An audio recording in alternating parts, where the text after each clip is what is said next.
สวัสดีครับผมนายกิติพัฒน์ชิมอ่องนักศึกษา682000017สาขาวิศวกรรมเครื่องกล วันนี้ผมก็จะมาทำเป็นตัวโมเดลตัวนี้ครับซึ่งมีชื่อว่า 2D Sketch EX01 ครับก็จะเป็นตัวโมเดลนี้ครับต่อไปผมก็จะไปเข้าในส่วนของแอป SolidWorks ครับต่อไปผมก็จะใช้ในส่วนของคำสั่งลายวาดไปเราต้องการวาดขึ้นไปอย่างนี้ให้เป็นเส้นปาสี่เหลี่ยมขึ้นไปอย่างนี้แล้วก็ลากขึ้นแบบนี้ให้มันขึ้นเป็นเส้นปาสี่เหลี่ยมอย่างนี้ก็ลากมาขึ้นแบบนี้นะ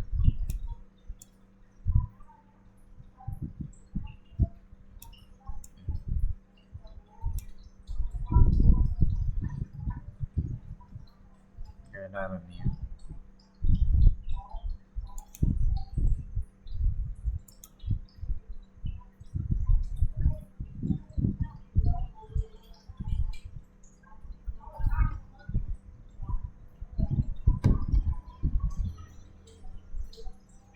แล้วก็บอกขนาดครับ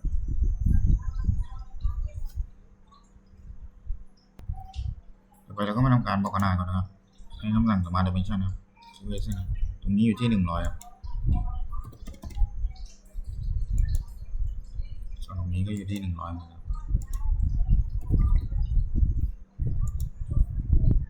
ตรงนี้ก็100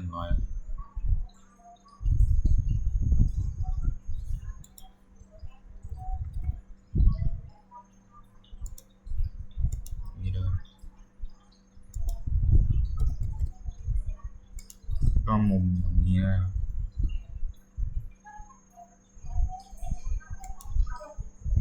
อยู่ที่120ครับก็ได้ลักษณะประมาณนี้ครับ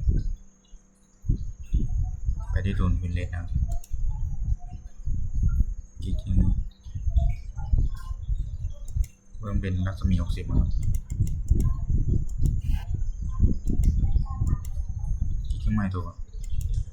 นี่ขึ้นเป็นอย่างนี้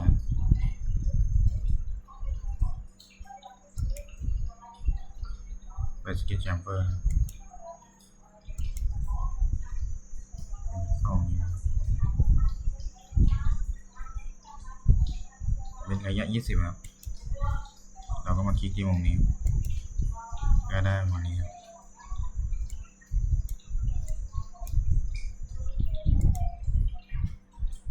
ก็จะสร้างเซนเซอร์ลายครับให้เป็นโฟกัสคอนแทคชั่นครับคลิกที่จุดกึ่งกลางเนี่ยครับ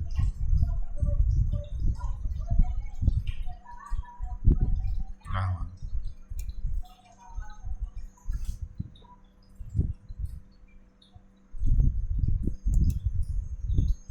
เป็นอันเดิมโฟกัสคอนแทคชั่นเรื่องมาอย่างนี้นะให้อยู่ในเส้นปาดสีเหลืองครับล่างออกมา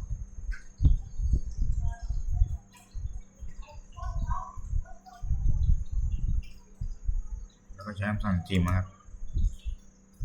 เลือกคอนเนอร์จิมครับนี่ครับคลิกเส้นที่เอาไว้ครับจะอยู่แบบนี้ต่อไปเราก็สร้างสี่เหลี่ยมครับเป็นเซนเตอร์และก็คลิกบนเส้นเลยนะ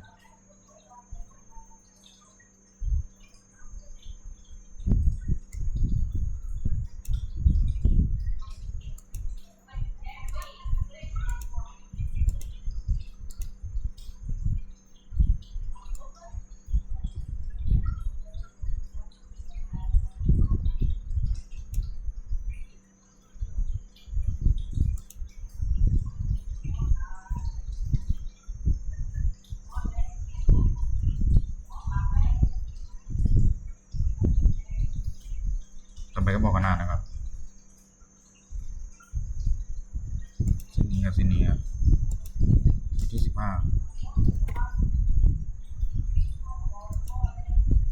แล้วก็ตัวนี้100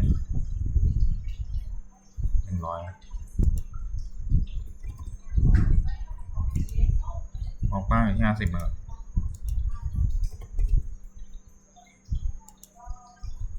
มาที่เซนเตอร์พอยต์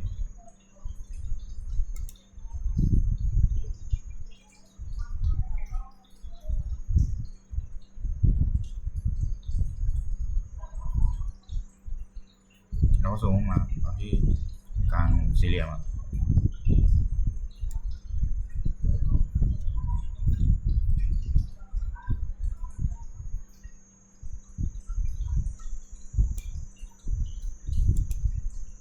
แล้วก็ใช้คำสั่ง Smart Dimension นะครับบอกขนาดเท่ากับ50ครับความกว้างที่25ครับ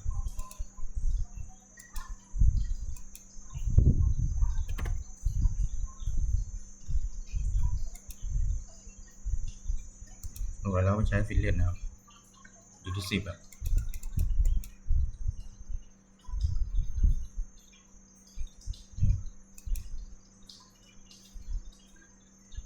กดติ๊กถูกไปคำสั่ง Transfer และ Scaling 10เหมือนกันครับที่มุมครับ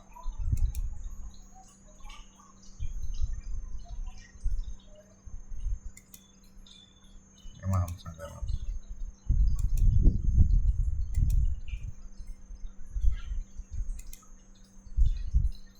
เอาที่อยู่ที่5ครับ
เอามาที่ Sketch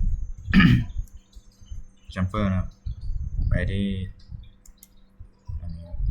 เป็นตัวบอกองศาแล้วกับ30จ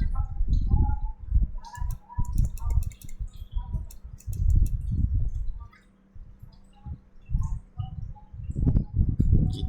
นี่ครับแล้วที่2เลือกขึ้นมาแบบนี้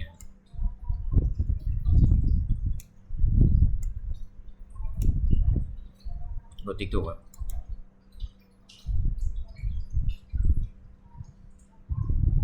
ต่อไปเราก็ไปสร้างอีลิปนะครับ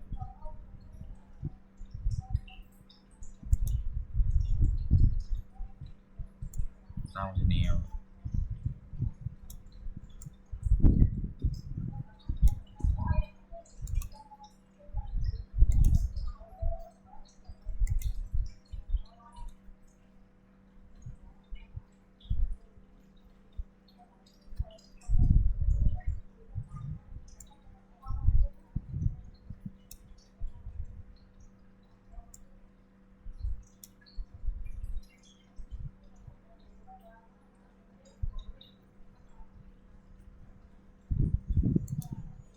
แล้วก็บอกความกว้างนะครับตรงนี้ที่80นะ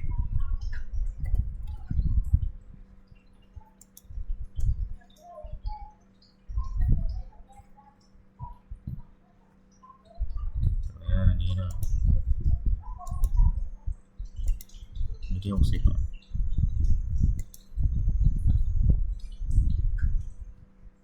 จดจุดแต่มันยังเลื่อนได้เหรอเราก็มาคลิก Smart Dimension ครับที่จุดตรงนี้ครับแล้วก็มีครับ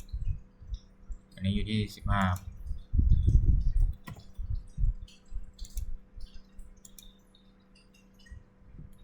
ต่อไปก็คำสั่งของผมครับ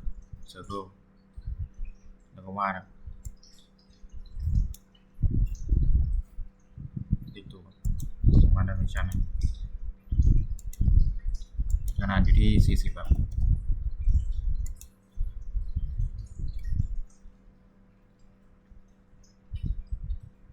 เราใช้คำสั่งนี้ครับตั้งเป็น5กำหนดจุดตรงนี้เอามานี้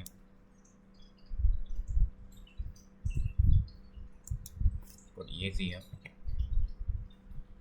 ไป Smart Dimension ที่วงกลมครับล่างมาเป็น20ครับ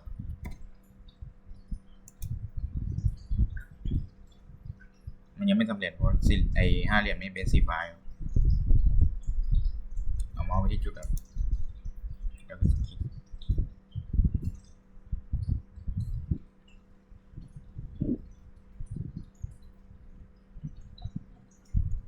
นี่ก็มาคอนโทรลค้างไว้กดจุดนี้ครับ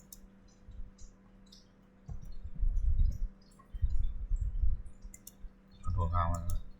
แล้วก็ vertical มันก็คือได้แล้วอันนี้คือบอกขนาดสมบูรณ์นะครับต่อไปเราก็ extrude นะครับไปที่ feature นะครับไปที่ extrude แล้วไปที่ select บนตัวครับคลิกไปทีหนึ่งครับที่ช่องสีฟ้าเลือกพื้นผิวนี้ขึ้น4 ตัวมีความหนาเท่า10 extrude ไปที่ extrude เหมือนเดิมอันนี้ไม่แน่เราเลือกเกณฑ์นะ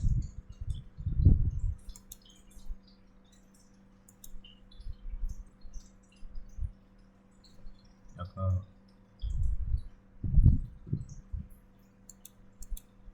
เลือกสเก็ตตัวนี้ต่อไปแล้วมาที่ select บนตัวให้เรา delete เลยครับให้เป็นช่องว่างให้คลิกที่ช่องนี้มาที่ช่องนี้ครับแล้วก็มาช่องนี้เอาเป็น20ครับแล้วก็ติ๊กถูกเราไป extrude อีกครั้งแล้วเลือกสเก็ตเหมือนเดิม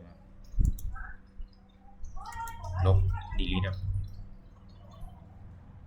ที่ว่าเรามา extrude ตรงนี้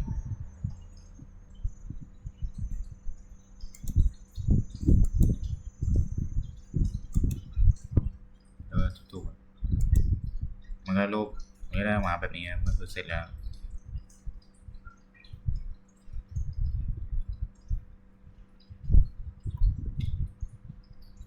คลิปนี้ก็ประมาณนี้ครับสวัสดีครับ